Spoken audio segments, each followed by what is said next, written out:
Hello students, welcome to the channel zero to one. तो आज के इस वीडियो में हम लोग देखने वाले हैं एब्सोल्यूट वैल्यू के कॉन्सेप्ट को। तो यार वैसे तो एब्सोल्यूट वैल्यू का जो कॉन्सेप्ट है वो क्लास 7th में जब हम इंटीजर चैप्टर को पढ़ते हैं तब आता है। पर एब्सोल्यूट वैल्यू जो है ना, हर कहीं यूज होता है और इसके सवाल जो होते हैं वो हर कहीं आ जाते हैं। मतलब आप कोई अलजेब्रा का चैप्टर भी कर रहे हो तो वहां पे भी एब्सोल्यूट वैल्यू का क्वेश्चन आ सकता है। तो मतलब ये जैसे कि हमने एचसीएफ एलसीएम एक कंसेप्ट है जो कहीं भी घुस जाता है, वैसे ही ये भी एक कॉन्सेप्ट है। तो मैंने सोचा क्यों ना इसके ऊपर एक डेडिकेटेड वीडियो बना दी जाए जिससे आपको इसकी अहमियत पता चले और आप इसको हर जगह यूज भी कर सको। ठीक है, तो ज्यादा वीडियो बड़ा नहीं होगा क्योंकि छोटा सा कॉन्सेप्ट है, बस इंपॉर्टेंट है, तो इसको अलग से अपन कवर कर रहे हैं। तो देखते हैं इसकी डेफिनेशन। तो डेफिनेशन में है the numerical value of an integer regardless of its sign is called its absolute value.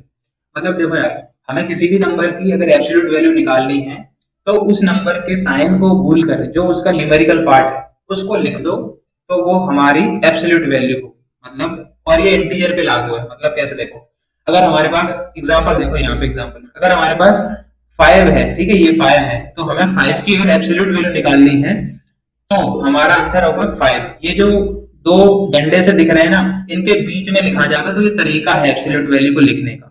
Similarly अगर हमें -5 की एब्सोल्यूट वैल्यू निकालनी है तो भी आंसर क्या आएगा, 5। मतलब ये हम साइन को भूल जाएंगे। ठीक है, तो इसी के आधार पर ये पॉइंट करके आता है the absolute value of an integer is always positive और जीरो।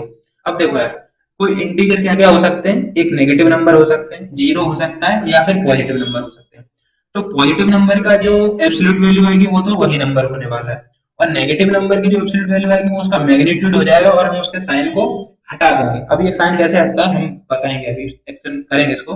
तो उसका भी वही मैग्नीट्यूड आ गया। अब जीरो की रही बात, तो यार जीरो किस में आएगा, तो जीरो की जब हम एब्सोल्यूट वैल्यू निकालेंगे तब हमें आंसर मिलेगा जीरो। तो मतलब एब्सोल्यूट वैल्यू हमें किसी भी इंटीजर की दो ही मिलेंगे, या तो वो इंटीजर खुद अगर वो नॉन जीरो है तो, और अगर जीरो है तो जीरो मिल जाएगा। ठीक है, अब तीसरी बात कि एब्सोल्यूट वैल्यू ऑफ एक्स, मतलब जनरलाइज कर दिया यहाँ पे, तो absolute value of x is denoted by this this symbol, और उसके अंदर एक्स, मतलब ये दो डंडे के अंदर एक्स लिख दो, है ना। तो इसको हम कहते हैं एब्सोल्यूट वैल्यू, मतलब एब्सोल्यूट वैल्यू को रिप्रेजेंट कर रहा है। अगर आप कहो कि सर इसको पढ़ेंगे कैसे, तो यार इसको हम मॉड एक्स पढ़ सकते हैं। अभी मॉड एक्स कैसे आया वो मैं अभी आपको थोड़ी देर में बताऊंगा। ठीक है, तो आप इसको दो डंडे के अंदर एक्स ना कह के आप कह सकते हो absolute value of x is denoted by mod x. ठीक है, अब एग्जांपल हमने देख लिया है कि नेगेटिव नंबर की जो एब्सोल्यूट वैल्यू होगी वो उसका मैग्नीट्यूड होगा, पॉजिटिव नंबर का जो एब्सोल्यूट वैल्यू होगा वो भी उसका मैग्नीट्यूड ही होगा। मतलब पॉजिटिव के आगे साइन नहीं लगता तो हटाने की जरूरत नहीं है, नेगेटिव में साइन लगता है तो उसका साइन हटा दो और जो मैग्नीट्यूड है वो लिख दो। ठीक है, यहाँ तक क्लियर हो गया होगा आई होप। अब ये जो जनरल डेफिनेशन है उसको हम अगर मैथमेटिकल टर्म्स में लिखें तो वो कैसे लिखेंगे, तो एब्सोल्यूट वैल्यू ऑफ एक्स के दो आउटपुट हो सकते हैं, क्या, एक्स और माइनस एक्स। मतलब कैसे, अगर इसके अंदर पॉजिटिव वैल्यू है या फिर जीरो है तो हम एडिटर उठा के रख देंगे, जैसे कि 5 के केस में लिखा, तो यहाँ पे लिखा है मॉड एक्स के अंदर से एक्स निकलेगा जब नंबर पॉजिटिव हो या जीरो हो, पहली कंडीशन। दूसरी कंडीशन, मॉड एक्स के अंदर से नेगेटिव एक्स निकलेगा जब अंदर नेगेटिव नंबर हो। मतलब यहाँ पे -5 है तो हम -5 के आगे एक और माइनस लगाएंगे और तब वो दोनों माइनस आपस में मल्टीप्लाई होकर हमें पॉजिटिव नंबर देंगे, जो कि यहाँ हुआ। अगर आप अभी छोटी क्लास के बच्चे हो, मतलब 6 7 के, और जिन्होंने इस कंसेप्ट को नहीं पढ़ा है तो हो सकता है थोड़ा सा ऊपर से जा रहा हो, पर चिंता मत करो, मैं अभी एक दो सवाल की मदद से आपको समझाता हूँ। ठीक है, तो चलो फिर सवाल पे ही पढ़ते हैं। तो यहाँ क्वेश्चन है सिंप्लीफाई द फॉलोइंग। तो सिंपल एडिशन और सब्ट्रैक्शन के सवाल है। तो पहला सवाल देखो, इसमें क्या है, absolute value of 7 plus absolute value of -7, तो इनको प्लस करना। ठीक है, तो ये बोल्ड लेटर्स में मैंने आपका सवाल लिख दिया है लेटर्स ये। ठीक है, और एब्सोल्यूट वैल्यू हमें पता है 7 की 7 आएगी। अब हमें ये भी पता है कि -7 की भी एब्सोल्यूट वैल्यू 7 आएगी, पर वो 7 कैसे आएगी यहाँ देखो।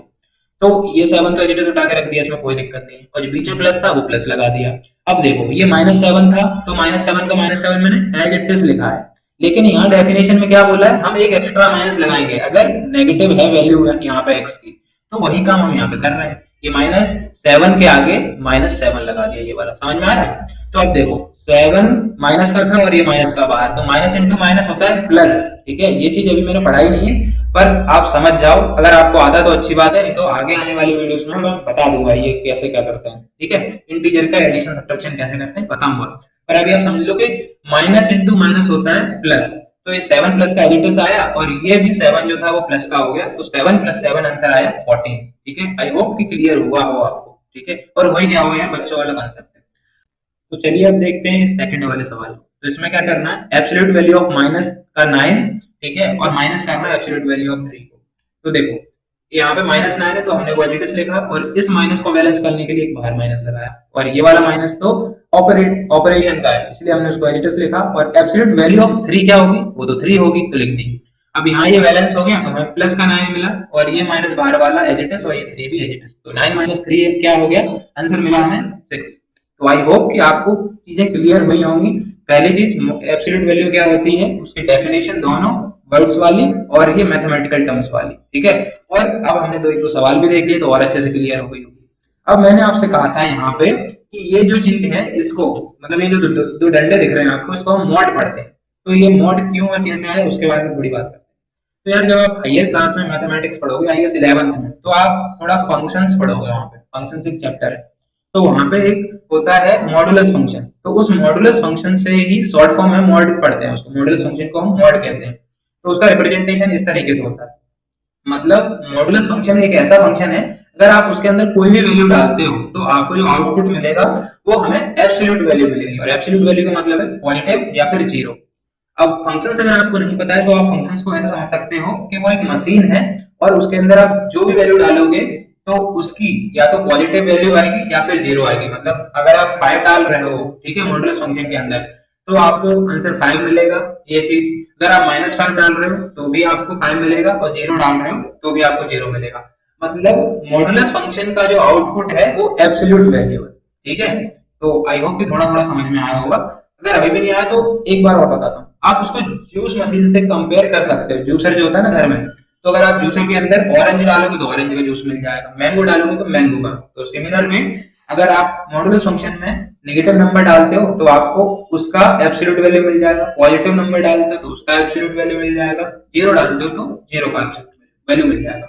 मतलब अगर हम समराइज करें या फिर कंक्लूजन पर बात करें तो ये कह सकते हैं कि mod always gives positive values, ठीक है, एक्सेप्ट जीरो। मतलब जीरो के केस में क्या होगा, हमें आंसर जीरो मिलता है, और एक्सेप्ट जीरो इसलिए लिखा है क्योंकि हम जीरो को पॉजिटिव वैल्यू कंसीडर नहीं करते, मतलब वो नेगेटिव भी नहीं है और पॉजिटिव भी नहीं, इसलिए एक्सेप्ट जीरो लिखा है। तो हम ये कह सकते हैं कि जो मॉड है या फिर एब्सोल्यूट वैल्यू फंक्शन है, तो उसमें से जो आउटपुट निकलेगा वो या तो पॉजिटिव इंटीजर निकलेगा या फिर जीरो निकलेगा।